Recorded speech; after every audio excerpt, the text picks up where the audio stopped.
وانا قاعد مع واحد صاحبي لقيته بيحط الجبنه مع الحلاوه في سندوتش واحد، وده خلاني افتكرت اشخاص عملوا حاجات غريبه. من الاخر كده صاحبي بالنسبه لهم تلميذ في الحاجات الغريبه. وهنبتدي مع بعض باول واحد وهو كان اسمه كيفن. تخيل معايا كده وانت صغير كنت تتمنى انه تكسر دراعك او تتكسر رجليك عشان ما تروحش المدرسه، وكمان تلاقي اهتمام من بابا وماما اكتر من الاهتمام اللي في الوقت العادي. اهو كيفن بقى كان عنده هوس بجمع الشاش والضمادات والقوالب بتاعه الجبس، لدرجه انه كان بيصرف عشرات الالاف من الدولارات عشان يجيب الحاجات دي. الاغرب بقى ان هو كان بيعمل كده عشان عاوز اهتمام من اللي حواليه، لا وكمان هو اصلا ما بيبقاش دراعه مكسور ولا رجليه مكسوره، بالعكس ما بيبقاش فيه اي حاجه، سواء بيجي لك وهو مجبس دراعه او رجليه، من اول ما تشوفه كده تقول له ايه اللي جبس رجليك او ايديك، فيقعد يحكي لك قصص ازاي اتكسرت رجليه او اتكسرت ايديه. لدرجه ان صديقته او حبيبته اللي كان مرتبط بيها قالت له يا تبعد عن اللي انت بتعمله ده يا اما مش هيكملوا مع بعض. هو قال لها انا لو سبت الهوايه دي بالنسبه له زي قطع رجليه او ايديه، ما كدبش خبر وانفصل عنها.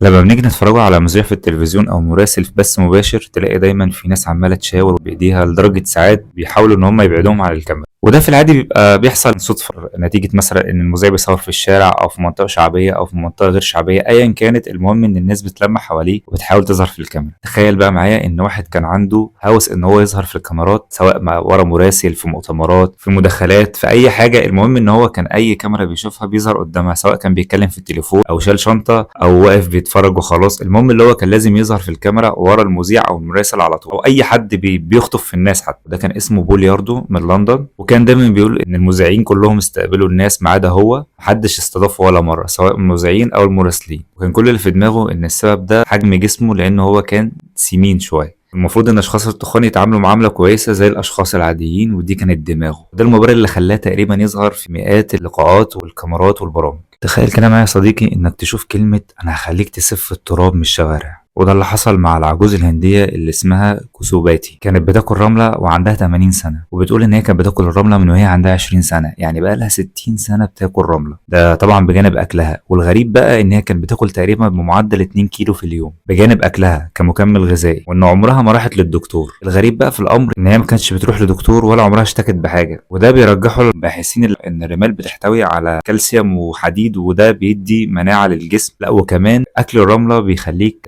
تتحصن ضد طفيلات وبكتيريا داخل المعدة. تخيل معايا كده الواحد لما بيشوف كام نحلة موجودين في اي مكان بيبقى عاوز يجري، وفي ناس كمان بتصوت وما بتستحملش ان هي تشوف الحاجات دي وبتخاف منها جدا. طب تعالى بقى احكي لك عن مارجريت. مارجريت كانت من ولاية كنتاكي، وكان عندها التهاب في المفاصل، وده خلاها ان هي تتعالج عن طريق قرص النحل، وان هو ده هيساعدها ان التهاب المفاصل عندها يقل. بس مع الاسف مارجريت ما اكتفتش من لسعات النحل العلاج بس، لا وكمان ادمنت لسع النحل كل يوم. يعني هي بقت بتجيب النحل كل يوم تلسع بيه نفسها. الغريب في الامر بقى ان هي كانت بتلسع نفسها يوميا 15 مره. زي ما بقول لك كده الموضوع بقى ادمان وكيف. هتقولي طب بتجيب النحل منين؟ كانت عامله خليه نحل في باحه المنزل عندها، لكن الناس هاجمتها لان معروف ان النحل لما بيلسع البني ادم بيموت مباشره، وده هيؤدي الى انقراض النحل، لانها تقريبا بتستهلك في السنه ما يتعدى ال 5000 نحله، وده شيء غير طبيعي بالمره. تخيل معايا كده لما تروح لصاحبك العازب اللي عايش لوحده وتلاقي عنده مثلا البعين قاعده في الحوض بقالها اسبوع، او تلاقي عنده اكل بقاله 10 ايام ونتن على الترابيزه، او تلاقي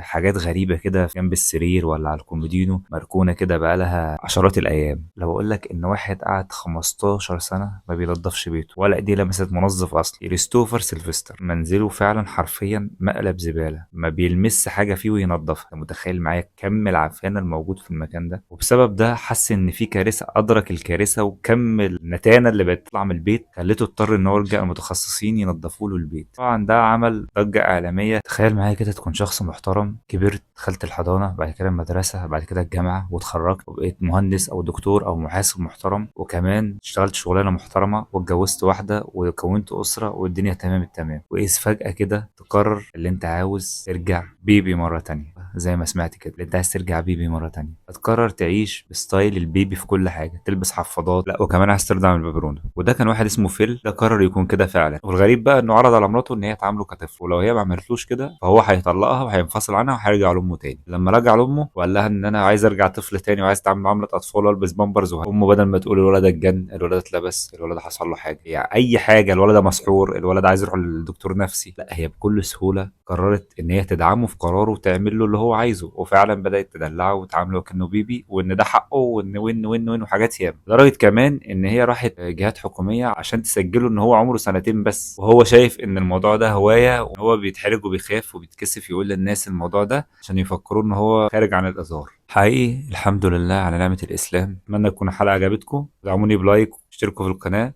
واستنوا مني كل جديد. بحبكم. كان معاكم حكم.